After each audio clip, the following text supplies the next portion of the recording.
Faith is the act of letting go, and that must begin with letting go of God. Let God go. But you see, this is not atheism in the ordinary sense. Atheism in the ordinary sense is fervently hoping that there isn't a God.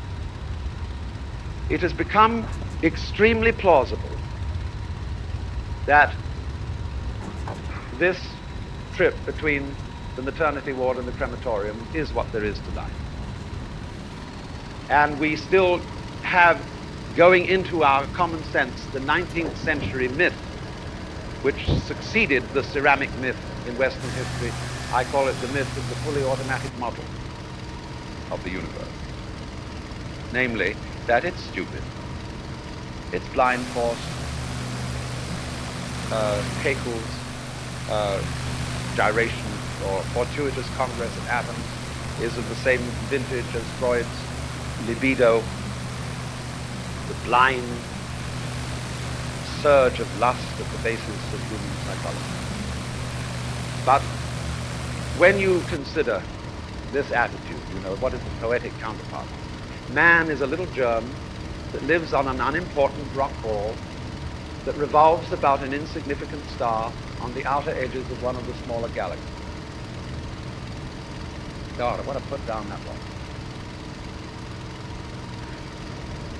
But on the other hand, if you think about that for a few minutes, I am absolutely amazed to discover myself on this rock ball, rotating around a spherical fire. It's a very odd situation. And the more I look at things, I cannot get rid of the feeling that existence is quite weird. I know that. See, a philosopher is a sort of intellectual yokel who gawks at things that sensible people take for granted. And sensible people, existence is nothing at all. I mean, it's just basic, go on and do something. See, this is the current movement in philosophy. Logical analysis says you mustn't think about existence. It's a meaningless concept. Therefore, philosophy has become the discussion of trivia, and philosophical journals is now as satisfactorily dull as any other kind of purely technical inquiry. No good philosopher lies awake nights worrying about the destiny of man and the nature of God and all that sort of thing, because a philosopher today is a practical fellow who comes to the university with a briefcase at 9 and leaves at 5. He does philosophy during the day, which is discussing whether certain sentences have meaning, and if so, what. And then he would, as William Earle said in a very funny essay, he would come to work in a white coat if he thought he could get away with it. Problem is, he's lost his sense of wonder. Wonder is like, in modern philosophy, something you mustn't have. It's like enthusiasm in 18th century England. It's very bad form. But you see, I don't know what question to ask when I wonder about the universe. It isn't a question that I'm wondering about, it's a feeling that I have. Imagine, if you had an interview with God, everybody was going to have an interview with God, and you were allowed to ask one question. What would you ask?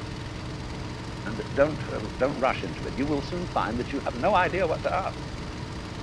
Because I cannot formulate the question that is my wonder. The moment my mouth opens to utter it, I suddenly find I'm talking nonsense. But that should not prevent wonder from being the foundation of philosophy. Well, as Aristotle said, wonder is the beginning of philosophy. Because it strikes you that existence is very, very strange.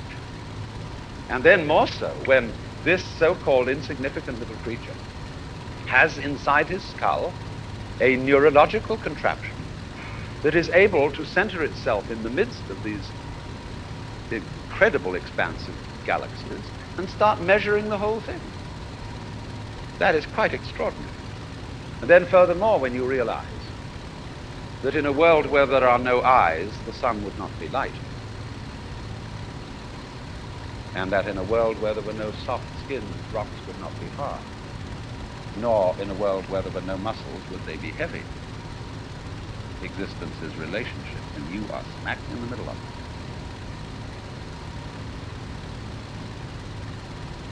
it. So there is obviously a place in life for a religious attitude in the sense of awe, astonishment at existence.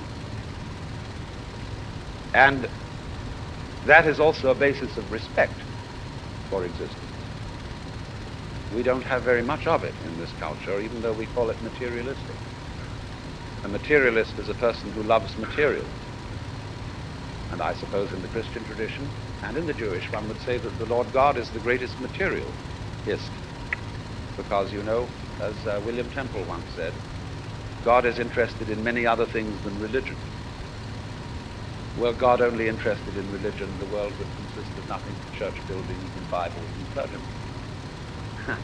That would be pretty boring. So,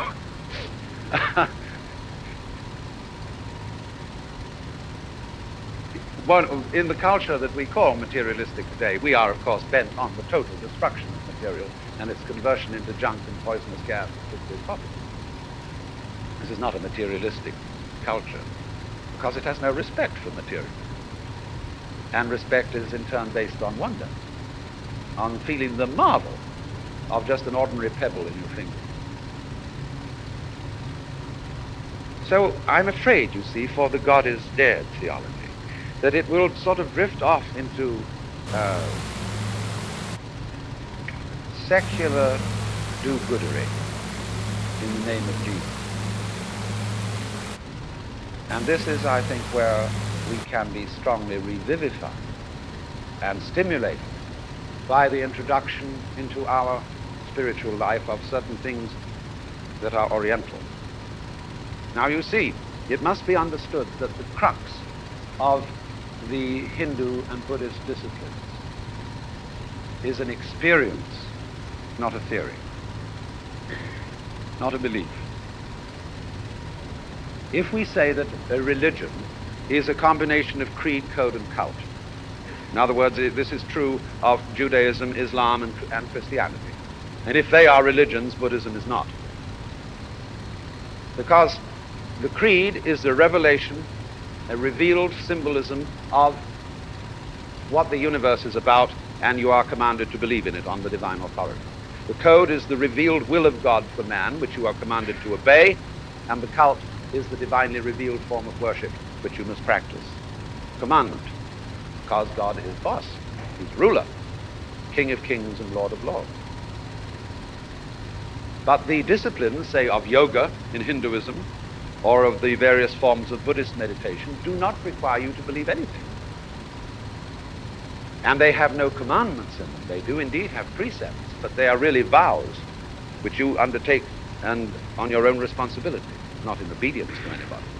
They are experimental techniques for changing consciousness.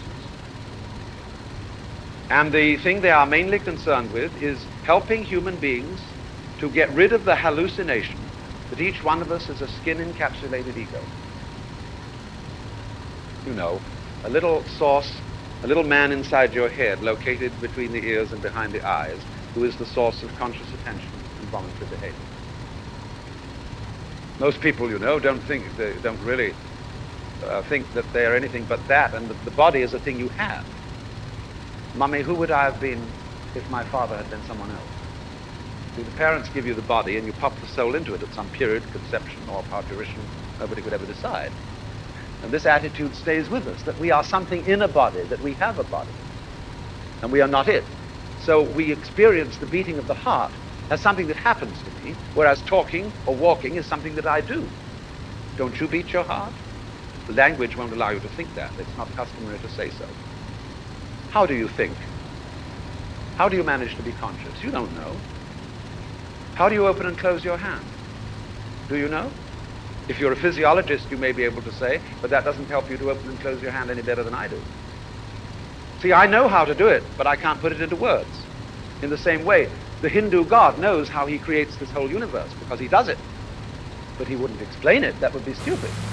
He might as well try to drink the Pacific Ocean with a fork. So when a Hindu gets enlightened and he recovers from the hallucination of being a skin-encapsulated ego and finds out that central to his own self is the eternal self of the universe, and you go up to him and say, well, how do you do all this? He says, well, just like you open and close your hand. And because we're all it. Whenever a questioner used to come to Sri Ramana, the great Hindu sage who died a few years ago, they said to him, Master, was I living before in a previous incarnation? And if so, who was I? He would say, who is asking the question? Who are you? And a spiritual teacher in both Hinduism and Buddhism is a kind of, well, what he does to awaken you, to get you over the hallucination of being the skin encapsulated ego, he bugs you. He has a funny look at you, as if to say, come off it, Shiva, I know what you're doing. You say, what, me? He looks at you in a funny way. And finally, you get feeling that he sees all the way through you, and therefore that all your selfish and evil thoughts and nastinesses are transparent to this gaze. And then you have to try and alter them. He suggests, you see, that you practice the control of the mind, that you become desireless. You give up selfish desire so as to cease to be a skin-encapsulated self. And then you may have some success in quieting your mind and concentrating. But then after that, he'll throw a curve at you, which is, but aren't you still desiring not to desire? Why are you trying to be unselfish? Well, the answer is, I want to be on the side of the big battalions. I think it's going to pay better to be unselfish than to be selfish. Well, Luther saw that. Augustine saw that. But there it is. Because what he's done, you see, he's beginning to make you see the unreality, the hallucinatory quality of a separate self. This has merely conventional reality in the same sense as lines of latitude and longitude, the measurements of the clock. That's why one of the meanings of Maya, illusion, is measurement. Things, for example, are measurements. They are units of thought, like inches are units of measurement. There are no things in physical nature. How many things is a thing? It's any number you want. Because a thing is a think, a unit of thought. As much of reality as you can catch hold of in one idea. So, when this realization of the hallucination of the separate self comes about, it comes about through discovering that your alleged separate self can't do anything. It can't improve itself, either by doing something about it or by doing nothing about it. Both ways are based on illusion. You see, this is what you have to do to get people out of hallucinations. You make them act consistently on the suppositions of the hallucination. People who believe that the earth is flat cannot possibly be talked into seeing that it's round, because they know it's flat. Because can't you see? So what you do is this, you say, let's go and look over the edge. Wouldn't that be fun? But you see, to be sure that we do get to the edge, we must be very careful not to walk in circles. So you perform a discipline. You go steadily and rigorously westwards along latitude 40 or something, and then when you get back to the place where you started, he is convinced that the world is at least cylindrical. By experiment. By reductio ad absurdum of his premises. And so in the same way, the guru, whether Hindu or Buddhist, performs a reductio ad absurdum on the premise of the skin-encapsulated ego. Well, what happens then? You might imagine from garbled accounts of Eastern mysticism that one thereupon disappears forever into an infinite sea of faintly mauve jello.